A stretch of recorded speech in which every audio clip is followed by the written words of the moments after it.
الحمد لله رب العالمين والصلاة والسلام على سيد المرسلين أما بعد فأعوذ بالله من الشيطان الرجيم بسم الله الرحمن الرحيم پڑھیے الصلاۃ والسلام علیک یا رسول اللہ وعلی آلک واصحابک یا حبیب اللہ الصلاۃ والسلام علیک یا نبی اللہ وعلی آلک واصحابک یا نور اللہ۔ شیخ طریقت امیر اہل سنت بانی دعوت اسلامی حضرت علامہ مولانا ابو بلال محمد الیاس عطار قادری رضوی دامت برکاتہم العالیہ اپنے رسالے احترام مسلم میں درود شریف کے متعلق حدیث پاک بیان فرماتے ہیں کہ سرکار مدینہ صلی اللہ تعالی علیہ وآلہ وسلم نے فرمایا، قیامت کے روز لوگوں میں میرے زیادہ نزدیک وہ شخص ہوگا جس نے دنیا میں مجھ پر زیادہ درود پڑھے ہوں گے۔ صلو علی الحبیب صلی اللہ علیہ وسلم۔ یہاں ہم کہتے ہیں نا کہ ہمارا دوست ہمارے ساتھ ہے تو ہمیں کسی چیز کا خوف نہیں ہے، ہمارے ابو ہمارے ساتھ ہے تو ہمیں کسی چیز کا خوف نہیں ہے۔ میدان محشر قیامت کا دن کتنا خوف ہوگا، مگر اس وقت جب ہم نبی پاک صلی اللہ علیہ وسلم کے قریب ہوں گے تو ہمارا سارا خوف ختم ہو جائے گا۔ تو ہمیں چاہیے کہ زیادہ سے زیادہ درود پاک پڑھا کریں۔ امام ابو محمد یحییٰ بن یحییٰ رحمۃ اللہ تعالی علیہ ایک دن حضرت امام مالک علیہ رحمۃ اللہ الخالق، امام مالک جو ہمارے 4 امام ہیں ان میں ایک امام مالک ہے، تو ان کے جو اسٹوڈنٹ، ان کے جو شاگرد تھے امام یحییٰ، وہ ان کے ساتھ پڑھ رہے تھے، درسگاہ میں تھے کہ اچانک شور مچا، بچوں نے کہا ہاتھی آئی ہاتھی۔ تو سارے بچے اٹھ کر ہاتھی دیکھنے کے لیے چلے گئے اور امام یحییٰ رحمۃ اللہ تعالی علیہ بیٹھے رہے۔ تو آپ کے جو استاذ تھے امام مالک رحمۃ اللہ تعالی علیہ، آپ نے فرمایا یحییٰ آپ کے ملک اندلس میں ہاتھی نہیں ہوتی، آپ بھی جاؤ دیکھاؤ۔ تو آپ رحمۃ اللہ تعالی علیہ نے عرض کیا، حضرت میں اندلس اپنا ملک چھوڑ کر علم دین حاصل کرنے اور آپ کی زیارت کرنے آیا ہوں، میں ہاتھی دیکھنے کے لیے اپنا وطن نہیں چھوڑا۔ سبحان اللہ۔ پیارے اسلامی بھائیوں، آپ نے ملاحظہ فرمایا حضرت امام یحییٰ بن یحییٰ رحمۃ اللہ تعالی علیہ کو طلب علم دین کا کیسا زبردست جذبہ اور شوق تھا۔ اللہ عز و جل ان کے صدقے میں ہمیں بھی علم دین سیکھنے کی توفیق عطا فرمائے۔ حضرت ابن عباس رضی اللہ تعالی عنہما سے روایت ہے کہ نبی کریم رؤوف رحیم صلی اللہ تعالی علیہ وآلہ وسلم نے ارشاد فرمایا، جب تم لوگ جنت کے باغات میں سے گزرو تو میوہ چن لیا کرو۔ کسی نے عرض کی، یا رسول اللہ صلی اللہ تعالی وسلم جنت کے باغات کیا ہیں؟ تو آپ صلی اللہ تعالی علیہ وآلہ وسلم نے ارشاد فرمایا، علم کی مجلسیں۔ سبحان اللہ۔ حضرت سیدنا ابو ہریرہ رضی اللہ تعالیٰ عنہ سے روایت ہے کہ نبی مکرم رسول محتشم شاہ بنی آدم صلی اللہ تعالی علیہ وآلہ وسلم کا فرمان عظمت نشان ہے، افضل العبادت طلب العلم، افضل عبادت علم کا طلب کرنا ہے۔ سبحان اللہ۔ سنن ابن ماجہ شریف کی حدیث پاک ہے، حضرت سیدنا ابو ہریرہ رضی اللہ تعالی عنہ سے روایت ہے کہ سرکار والا تبار ہم بے کسوں کے مددگار، شفیع روز شمار، دو عالم کے مالک و مختار، حبیب پروردگار صلی اللہ تعالی علیہ وآلہ وسلم نے فرمایا، سب سے افضل صدقہ یہ ہے کہ مسلمان علم سیکھے پھر اسے اپنے بھائی کو سکھائے، یعنی مسلمانوں کو سکھائے۔ سبحان اللہ۔ حضرت سیدنا ابو سعید خدری رضی اللہ تعالی عنہ سے مروی ہے کہ نبی مکرم شفیع معظم رسول محتشم صلی اللہ تعالی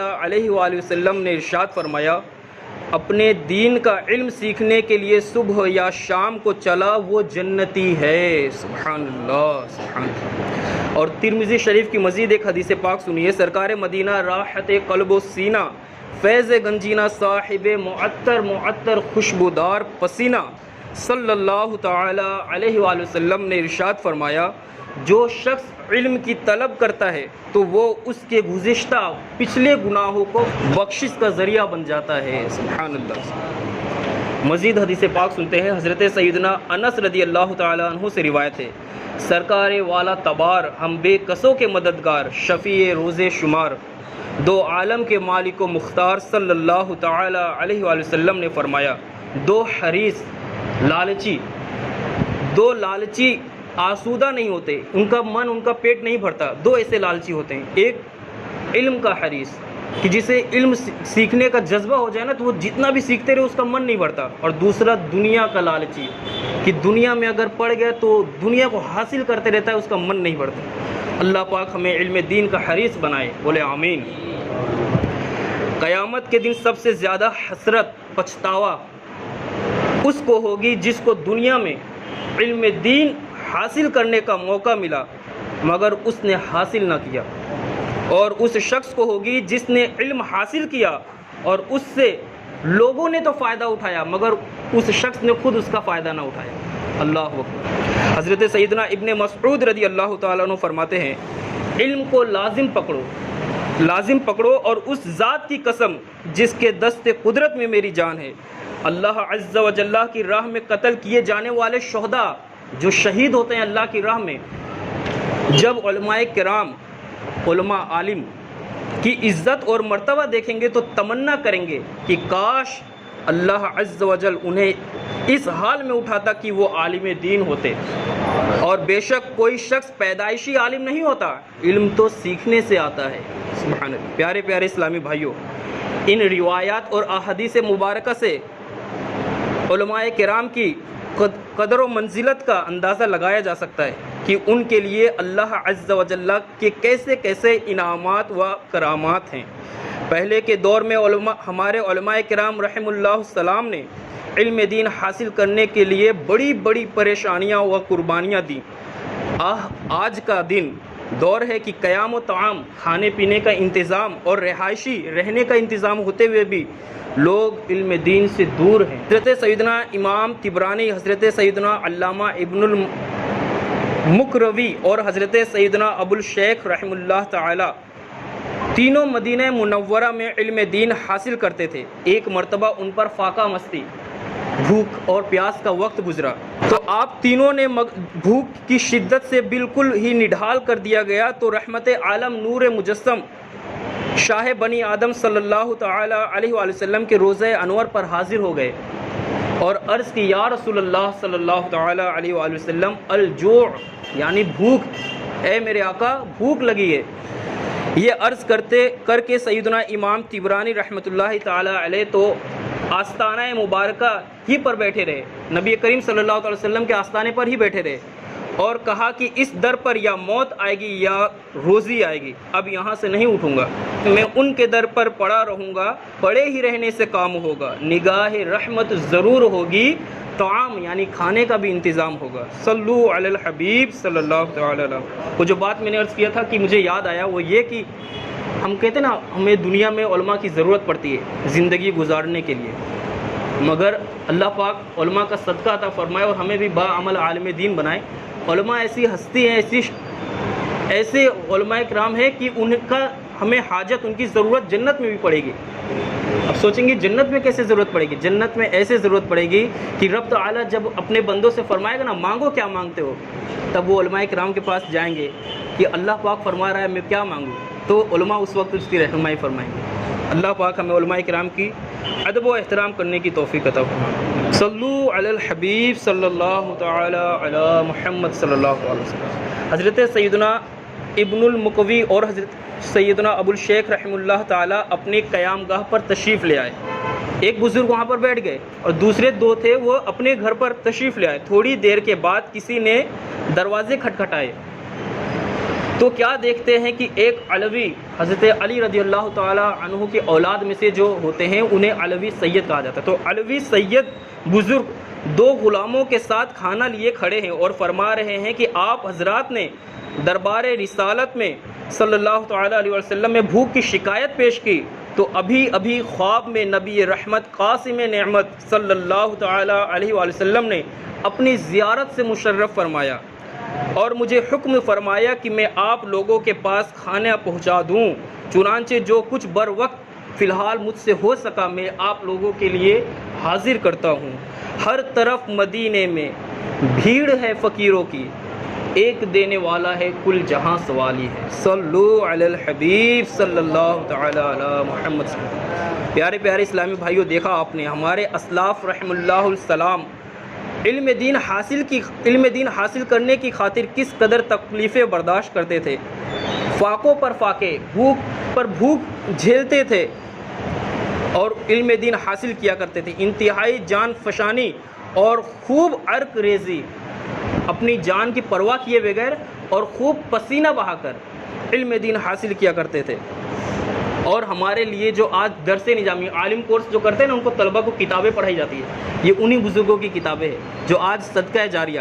ایک حدیث پاک یاد آتی ہے، آج ہی ہم نے پڑھا مشکات شریف کی، کہ رسول اللہ ابو ہریرہ رضی اللہ تعالیٰ عنہ سے روایت ہے کہ رسول اللہ صلی اللہ تعالیٰ علیہ وآلہ وسلم نے فرمایا، مسلمان انسان جب مر جاتا ہے تو اس کی ساری نیکیوں کا عمل، ہم کہتے ہیں نا کہ اب بھائی نیکیاں کر لو، مرنے کے بعد نہیں کر پاؤ گے کہتے ہیں، مگر انسان کے سارے عمل منقطع ہو جاتے ہیں، اب وہ نیکی نہیں کر سکتا، مگر تین ایسی چیزیں ہیں اس میں وہ شخص خوش ہو جانا چاہیے کہ جس نے اپنے اولاد کو یا خود علم دین حاصل کرتا ہے یا علم دین حاصل کرنے میں کسی کو لگا دیا ہے۔ تین چیزیں ایسی ہیں جو مرنے کے بعد بھی اس کے ثواب کا میٹر جاری رہے گا۔ پہلا، ایسا نیکی جو صدقہ جاریہ ہوگا، کسی نے مسجد بنوا دی، کسی نے مسجد میں کچھ لگا دیا کہ وہ جب تک رہے گا اس میں ثواب ملتا رہے گا، کسی مدارس میں کوئی رقم دے دیا کہ جب تک اس کے طلبہ مطلب اس میں بچے پڑھتے رہیں گے اس کو ثواب ملتا رہے گا۔ دوسری چیز، وہ علم جس اس نے سیکھا اور لوگوں کو بتایا اور لوگوں نے اس کا فائدہ کیا، جب تک اس پر عمل کرتے رہیں گے اس کو مرنے کے بعد بھی اس کا ثواب ملتا رہے گا۔ اور تیسری چیز، نیک اور صالح اولاد جو مر جانے کے بعد اپنے والد، اپنے والدہ، اپنے رشتہ داروں کے لیے صدقہ اور اصالہ ثواب کرتا رہتا ہے۔ یہ تین چیزیں اللہ پاک ہم نے جو کچھ سنا اور جو کچھ سمجھ میں آئی، اللہ پاک ہمیں اس کو سمجھنے اور یاد رکھنے اور دوسروں تک پہنچانے کی توفیق عطا فرمائے۔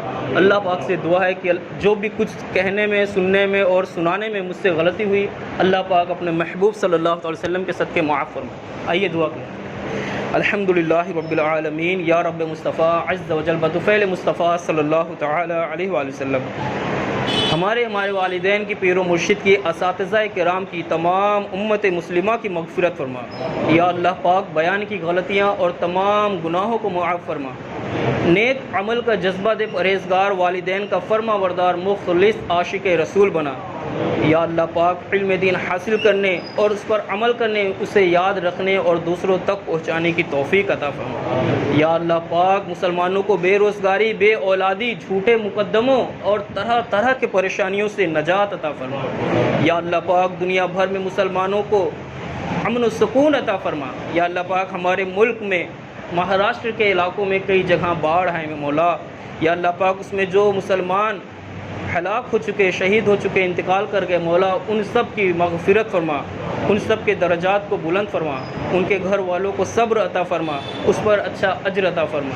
یا اللہ پاک جو بیچارے لاپتہ ہو چکے ہیں یا جن کی مالی اور جان اور دولت کا نقصان ہوا، مولا اپنے محبوب کے صدقے اس کی تلافی عطا فرما دے۔ یا اللہ پاک دنیا بھر میں مسلمانوں کو چین و سکون عطا فرما دے، مسلمانوں کے حالات کو بہتر فرما دے۔ یا اللہ پاک ہم سب کو اپنے دین کو سیکھنے اور اس پر عمل کرنے کی توفیق عطا فرما دے۔ بالخصوص مولا ہم سب کو پانچوں وقت کی نماز پابندی سے ادا کرنے کی توفیق عطا فرما دے۔ یا اللہ پاک ہم سب کے گھروں میں اتفاق اور اتحاد عطا فرما دے، آپس میں محبت اور بھائی چارگی عطا فرما دے۔ یا اللہ پاک جتنے بھائیوں نے بیان میں شرکت فرمائی، ان کے دلوں میں جو جائز مرادیں تمنائیں ہوں، اپنے علم غیب کے صدقے مولا عز و جل ان سب کو قبول فرما لے، ان سب کے جائز مرادوں کو پورا فرما دے۔ یا اللہ پاک ہم سب کو نیک بنا دے۔ یا اللہ پاک جو کچھ بھی گناہ ہوئے اسے معاف فرما دے۔ یا اللہ پاک کہتے رہتے ہیں دعا کے واسطے بندے تیرے، کر دے پوری آرزو ہر بے کس و مجبور کی۔ قال اللہ تعالی فی شان حبیبہ الکریم ان اللہ و ملائکتہ یصلون علی النبی یا ایہا الذین آمنوا صلوا علیہ وسلموا تسلیما اللہم صلی علی سیدنا و شفیعنا صلاۃ و سلام علیک یا رسول اللہ صلی اللہ تعالی علیہ وسلم۔ سبحان ربک رب العزۃ عما یصفون وسلام علی المرسلین والحمد للہ رب العالمین۔